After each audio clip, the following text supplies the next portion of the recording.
ഒരു കൗതുകരമായ കാര്യം ഇതിൽ സ്ത്രീ പ്രാതിനിധ്യം കുറഞ്ഞു എന്നുള്ളത്. നാരീശക്തി അത് ദേശീയ നേതൃത്വത്തിൽ തന്നെ BJP പറഞ്ഞുകൊണ്ടിരിക്കുന്ന കാര്യമാണ്. സുരേന്ദ്രൻ വന്നപ്പോൾ കുറേ സ്ത്രീകൾക്ക് പ്രാതിനിധ്യം കൊടുത്തിരുന്നു. പ്രധാനപ്പെട്ട നമുക്ക് ചർച്ചകളിൽ തന്നെ സിന്ധുമോളെ പോലുള്ള ആളുകളൊക്കെ വന്നിരുന്നു, മുതിർന്ന സ്ത്രീകളൊക്കെ ഉണ്ടായിരുന്നു. അപ്പോൾ അവരെയൊക്കെ അങ്ങ് വെട്ടി നിരത്തിയിട്ടുണ്ട്. അപ്പോൾ പുതുതായി വന്നതിൽ സ്ത്രീ പ്രാതിനിധ്യം വളരെ കുറവാണ്. 30-ൽ 4 എന്ന രൂപത്തിലേക്കാണ് അത് കുറഞ്ഞിരിക്കുന്നത് എന്നുള്ളതാണ്. ഇനി അപ്പുറത്തു നിന്നുള്ള പ്രതികരണങ്ങൾ കാണണമല്ലോ. അപ്പോൾ സുരേന്ദ്രൻ പക്ഷത്തു നിന്നും വരുന്ന പ്രതികരണങ്ങൾ അതും പ്രധാനമാണ്. അത്തരം ചില പ്രതികരണങ്ങൾ നമുക്ക് ലഭിക്കുകയാണ്. അപ്പോൾ 3 മാസത്തോളമായി BJP ഓഫീസിൽ നിന്നും സർക്കുലറുകളെ പോയിട്ടില്ല എന്നുള്ളതാണ്.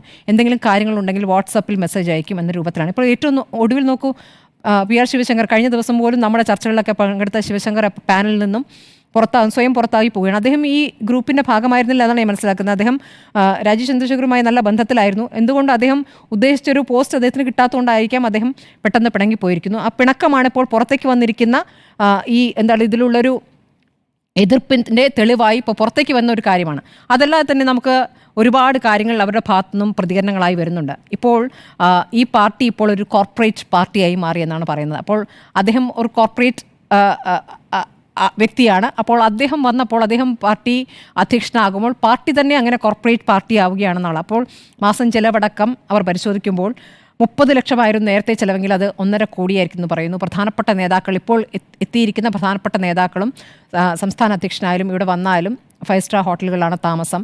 അപ്പോൾ ആ രൂപത്തിൽ ഒരു എലീറ്റ് സ്റ്റൈലിലേക്ക് പാർട്ടി മാറുകയാണ് എന്ന പാർട്ടിയിലെ ഒരു വിഭാഗം സംശയിക്കുകയാണ്. അത് അവരുടെ ഒരു പരാതിയായിട്ട് തന്നെ വരികയാണ്. പിന്നെ വളരെ മിടുക്കരായി ചർച്ചകളിൽ പങ്കെടുത്തുന്ന പാർട്ടിയുടെ വാദങ്ങൾ ഉന്നയിച്ചിരുന്ന പ്രധാനപ്പെട്ട യുവാക്കളെ ഒഴിവാക്കിയിരിക്കുന്നു എന്നുള്ളതാണ്.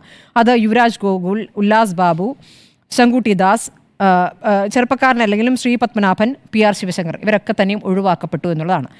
പിന്നെ നമ്മൾ കാണാവുന്ന ഒരു കാഴ്ച എന്നുള്ളത് എല്ലാ കാലത്തും K സുരേന്ദ്രൻ മാറ്റി നിർത്തിയിരുന്ന MT രമേശ് അദ്ദേഹം പ്രധാന സ്ഥാനത്ത് തന്നെ തുടരുന്നു എന്നുള്ളതാണ്. MT രമേശിൻ്റെ കാര്യത്തിൽ നമുക്കെല്ലാവർക്കും ചർച്ചകളിലായാലും വളരെ മിതമായി സംസാരിക്കുന്ന അല്ലെങ്കിൽ മിതമായ ഭാഷയിൽ സംസാരിക്കുന്ന നേതാവ് എന്ന നിലയ്ക്ക് എല്ലാവർക്കും സ്വീകാര്യനായ ഒരു നേതാവാണ്. അദ്ദേഹം ആ സ്ഥാനത്തേക്ക് തന്നെ നിലനിർത്തി എന്നുള്ളത് ഒരു പ്രധാനപ്പെട്ട പോസിറ്റീവായിട്ടുള്ള കാര്യമായി തോന്നുന്നു. നേരത്തെ ആ പോരിൽ ശക്തമായി അങ്ങോട്ടും ഇങ്ങോട്ടുള്ള പോര് പരസ്യമായി പ്രകടിപ്പിച്ചിട്ട് ശോഭാ സുരേന്ദ്രൻ ഇപ്പോൾ ജനറൽ സെക്രട്ടറിയായി എത്തിയിരിക്കുന്നു എന്നുള്ളതാണ്. അപ്പോൾ നേരത്തെ എന്താണോ സുരേന്ദ്രൻ പക്ഷവുമായി പോരിൽ ശക്തമായി നിന്നിരുന്നവർ അവരെയൊക്കെ ഉൾക്കൊള്ളിച്ചിരിക്കുന്നു. അതേസമയം V മുരളീധര പക്ഷത്തെ പൂർണ്ണമായും വെട്ടിനിർത്തിയിരിക്കുന്നു. കഴിഞ്ഞ കോർ കമ്മിറ്റി യോഗം, ആ കോർ കമ്മിറ്റി യോഗത്തിൽ ഇവിടെ രാജീവ് ചന്ദ്രശേഖരനെതിരെ അദ്ദേഹത്തിൻ്റെ രീതികൾക്കെതിരെ വിമർശനം V മുരളീധര പക്ഷം ഉന്നയിച്ചിരുന്നു എന്നാണ് കേട്ടത്. അത് തൊട്ട് പിന്നാലെ അദ്ദേഹം ഡൽഹിയിലേക്ക് പോവുകയും തന്നെ പ്രവർത്തിക്കാൻ അനുവദിക്കുന്നില്ല എന്ന രീതിയിലൊരു പരാതി അവിടെ ഉന്നയിക്കുകയും ചെയ്തു എന്നുള്ള വിവരം കിട്ടുന്നുണ്ട്. അങ്ങനെ അതിൻ്റെ അടിസ്ഥാനത്തിൽ പൂർണ്ണ സ്വാതന്ത്ര്യം അദ്ദേഹത്തിന് നൽകുന്നു തീരുമാനങ്ങൾ എടുക്കാൻ എന്ന രൂപത്തിലേക്ക് വരിക. അങ്ങനെയാണ് ഇപ്പോൾ രാജീവ് ചന്ദ്രശേഖരനെ അത് ഏൽപ്പിച്ചിരിക്കുന്നത്. നമുക്കറിയാം അദ്ദേഹത്തിന് രാഷ്ട്രീയത്തിലെ പരിചയം എത്രത്തോളമുണ്ട്, പ്രതികരണങ്ങൾ എന്നാണ്. നമുക്കിനി രാഷ്ട്രീയമായി അദ്ദേഹം ചെയ്യാൻ പോകുന്ന കാര്യങ്ങൾ ഇനി വരാനിരിക്കുന്നേ ഉള്ളൂ. അങ്ങനെ ആദ്യം കയറി പറയേണ്ട കാര്യമില്ല. പക്ഷേ നിലമ്പൂർ ഉപതെരഞ്ഞെടുപ്പുമായി ബന്ധപ്പെട്ട് ആദ്യം തന്നെ അദ്ദേഹം പറഞ്ഞതൊരു ചെലവേറിയ കാര്യമാണ്, ഒരു ആവശ്യമില്ലാത്ത ചെലവാണെന്ന് പറഞ്ഞു. പിന്നീട് ഏറ്റവും ഒടുവിൽ ഒരു സ്ഥാനാർത്ഥിയെ നിർത്തേണ്ടി വന്നു. ഭാഗ്യത്തിന് BJP വോട്ടുകൾ നഷ്ടപ്പെട്ടിട്ടില്ല. അതുകൊണ്ട് അവിടെ അഭിമാനം രക്ഷിക്കാനായിട്ടുണ്ട്.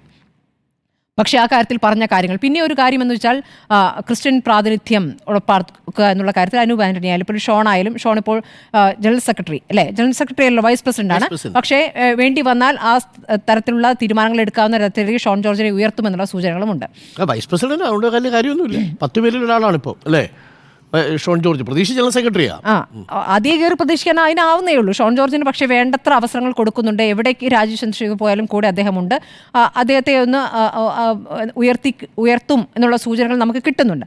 അപ്പോൾ അങ്ങനെ ഒരു കാര്യം. പിന്നെ പറയുന്ന കാര്യങ്ങൾ ഇപ്പോൾ ഇതിലേക്ക് വന്നിരിക്കുന്ന പല നേതാക്കൾക്കെതിരെയും അഴിമതി ആരോപണങ്ങളുണ്ട് എന്നുള്ള കാര്യമാണ്. രഞ്ജിത്ത് എന്ന നേതാവിൻ്റെ കാര്യത്തിൽ, സജീവൻ എന്ന നേതാവിൻ്റെ കാര്യത്തിൽ, അതേപോലെ KK അനീഷ് കുമാറിനെ സംസ്ഥാന ജനറൽ സെക്രട്ടറി സ്ഥാനത്തു നിന്നും തഴഞ്ഞത് എന്തുകൊണ്ട്? കാരണം സുരേഷ് ഗോപിയുടെ വിജയത്തിൽ വലിയ രീതിയിൽ പ്രവർത്തിച്ച ആളാണ്. അപ്പോൾ അത് എന്തുകൊണ്ട് സംഭവിച്ചു എന്നുള്ള കാര്യം അവിടെ നിന്ന് ചോദിക്കുന്നുണ്ട്. പിന്നെ സ്ത്രീ പ്രാതിനിധ്യം ഇങ്ങനെ ഒഴിവാക്കുന്ന കാര്യത്തിൽ ഇപ്പോൾ ഈ പറഞ്ഞ മാതിരി ഈ ഗ്രൂപ്പുകളിൽ സജീവമായിരുന്ന വനിതകളൊന്നുമല്ല, ചർച്ചകളിലൊക്കെ വളരെ സജീവമായിരുന്ന മുതിർന്ന നേതാക്കളാണ്. അവരെയൊക്കെ അങ്ങ് ഒഴിവാക്കിയിരിക്കുന്നു എന്നുള്ളതാണ്. അപ്പോൾ അതിനൊക്കെയുള്ളൊരു കൃത്യമായ വിസ്തീർണം ലഭിക്കുന്നില്ല.